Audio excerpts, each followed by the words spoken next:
जो 12 जून को जो प्लेन क्रैश की दुर्घटना सिविल हॉस्पिटल में हुए उसके बारे में मैं अभी बताना चाहूंगा कि उसमें 4 मेडिकल स्टूडेंट की दुखद मृत्यु हुई है और उसके अलावा जो रिलेटिव थे सुपर स्पेशलिस्ट के रेसिडेंट डॉक्टर थे उनके रिलेटिव के साथ टोटल डेथ अंक 9 है और 20 स्टूडेंट को इधर एडमिट किया गया था जिसमें से 11 को डिस्चार्ज कर दिया गया और जो भी स्टूडेंट अंडर गोइंग ट्रीटमेंट है वो अभी स्टेबल है आउट ऑफ बीजे मेडिकल के जो यूजी के स्टूडेंट थे वो अभी 4 के दुखद मृत्यु है।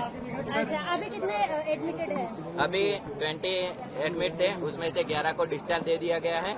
अभी 8 से 9 लोग अभी ऑन गोइंग ट्रीटमेंट में है और वो अभी स्टेबल है। अच्छा, बॉडी कब दी जाएगी? No, right now no one is missing. So, other than the plane passengers, how many fatalities have been reported from the ground? Do you have an estimate, sir?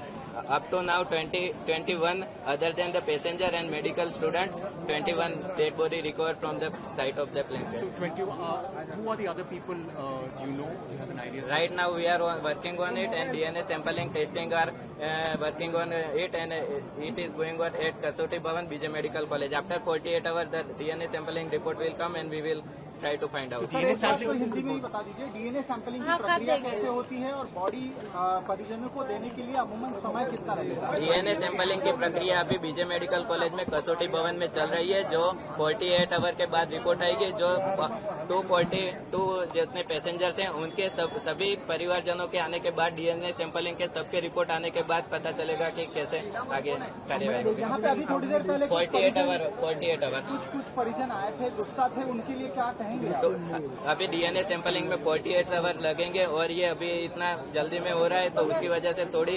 अव्यवस्था हुई होगी, लेकिन उसके लिए अभी डॉक्टर की टीम चालू है। रात दिन काम पे लगे हुए। जैसे ही 240 तक सैंपल इकट्ठा हो गए हैं, जैसे ही रिपोर्ट आएगी उसके बाद बॉडी को ये बताया जा रहा है सर कि कोल्ड स्टोरेज में 36 बॉडी रखी जा सकती है। कितनी बॉडी हैंड ओवर है? कोल्ड स्टोरेज में 36 बॉडी रखी जा सकती है। Right now no body will given to the passenger relative of the passenger because सभी के रिपोर्ट्स आने के बाद ही डेड बॉडी डिस्पैच कर रही है।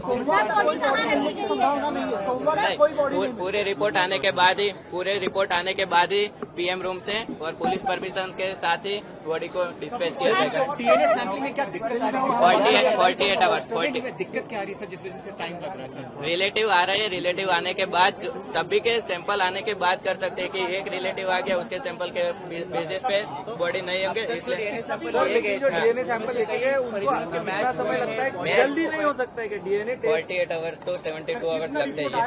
लेकिन जिन्होंने सबसे पहले डीएनए सैंपल दिया था उनके सैंपल्स कुछ आए हैं रिपोर्ट? वो 242 पैसेंजर के साथ जिसके रिपोर्ट आएंगे वो एक साथ ही उनको किया जाएगा, क्योंकि वो अगर ह्यूमन एरर अगर मिसमैच। कितनी बॉडी मिली?